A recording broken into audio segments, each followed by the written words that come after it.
धार जिले के डूब प्रभावित गांव के ऐसे कई परिवार हैं जिनको डूब होते हुए भी डूब से बाहर कर दिया।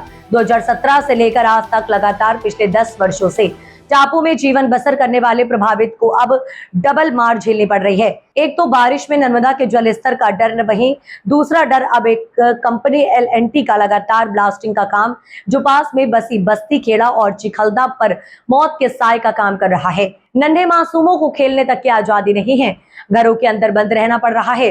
अब तक तो केवल ब्लास्टिंग की गुर्राहट और तेज आवाज से दहलता था, पर अब ब्लास्टिंग के दौरान जो खौफनाक नजारा निर्मित हो रहा है जिसे देखकर रूह कांप जाती है।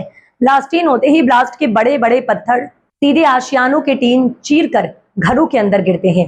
ग्रामीणों की जान और माल दोनों पर मौत का साया नजर आ रहा है। मौत के साए में जीने को प्रभावित मजबूर हैं। NVDA के सर्वे में इन्हें डूब से बाहर कर दिया। जिल्लत भरा जीवन जीने को इन्हें टापू में छोड़ दिया। पिछले 10 वर्षों में इन्होंने मौत को अपने करीब देखा है। जैसे तैसे जीवन गुजर रहे इन रहवासियों को अब LNT की लगातार ब्लास्टिंग ने मौत का भय भर दिया है। बड़े बड़े पत्थरों की बरसात से दहशत और मौत के भय ने रातों की नींद और दिन का चैन छीन लिया। भयावह वातावरण में जीवन जीते इन ग्रामीणों को अब किसका सहारा मिलता है, या फिर इन्हें ऐसे ही मरने को अनदेखा कर दिया जाएगा? वक्त बताएगा न्याय या मौत का साया। देखो, हमारे घर सामने प्लास्टिक हुई रहा, बड़ा बड़ा दगड़ा आवा, बाल बच्चों घर रहे, गरीब मनुष्य सब दाड़की धंधो चली जाए तो ये बालक न को काई हो गए। हमको तो यहाँ से हटाओ, नहीं तो फिर प्लास्टिक बंद करो। पतरा फूटी गया, दीवार न झुकी रही न, हमारे छपरा तो चे काई छे। दिन भर में कितना बार बारिश? 2 बार। रात में नहीं करते, दिन में। तुमने इनको बोला था कि हमारे यहाँ पत्थर आते हैं? हाँ, बोला था। अंदर भरा जाओ, अंदर भरा जाओ को अंदर रखते हैं, नहीं ऐसे दगड़े पड़ते हैं तो भले मर जाए हम। नुकसान हुआ? सामने से आए भैया उड़ के, तो डायरेक्ट मेरी औरत बेटी थी उसके ऊपर ही गिरता, पर थोड़ा बच गया। वो भी गर्भवती थी तो भगने में बच गई, नहीं तो उसके ऊपर ही आया था पत्थर थोड़ा। और बच्चे भी बचे और चादर भी फट गई और एक दीवार थोड़ी सी हो गई। ये ब्लास्टिंग दिन भर में कितनी बार होता है? रात में 2 बार होता सर।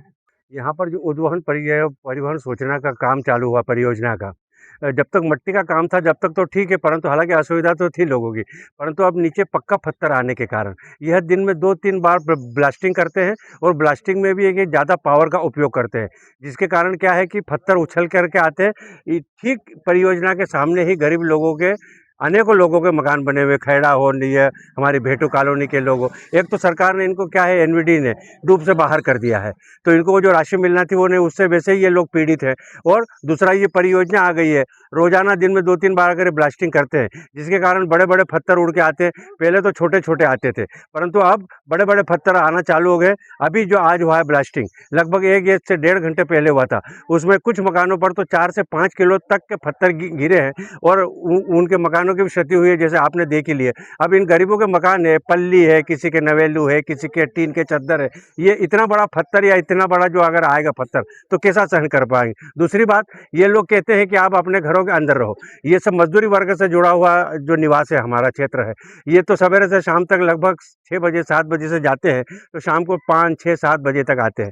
छोटे छोटे बच्चे रहते हैं, अब उनकी ये कौन केयर करेगा? मान लो अगर इन्होंने खूब भी कहा कि अंदर हो, बच्चा अंदर नहीं हुआ और ये पत्थर आगर के लग गया, तो ये तो बहुत बड़ी जनहानि होने का हमको अंदेशा है। तो इन लोगों का ये कहना है और हमारा भी यही कहना है कि जब तक इनका कोई निर्णय नहीं हो जाता है, जब तक परियोजना का काम बंद कर दिया जावे और इनसे कंपनी या जिम्मेदार लोग या विभाग शांतिपूर्वक बैठ करके बात करें और इस समस्या का हल निकाले, या तो इनकी कोई ऐसी व्यवस्था करे कि इनको ये नहीं हो, यहाँ से सरकार इनको डूब प्रभावित मानते हुए शिफ्ट करे, या और जब तक इस परियोजना का काम अभी बंद करे। ये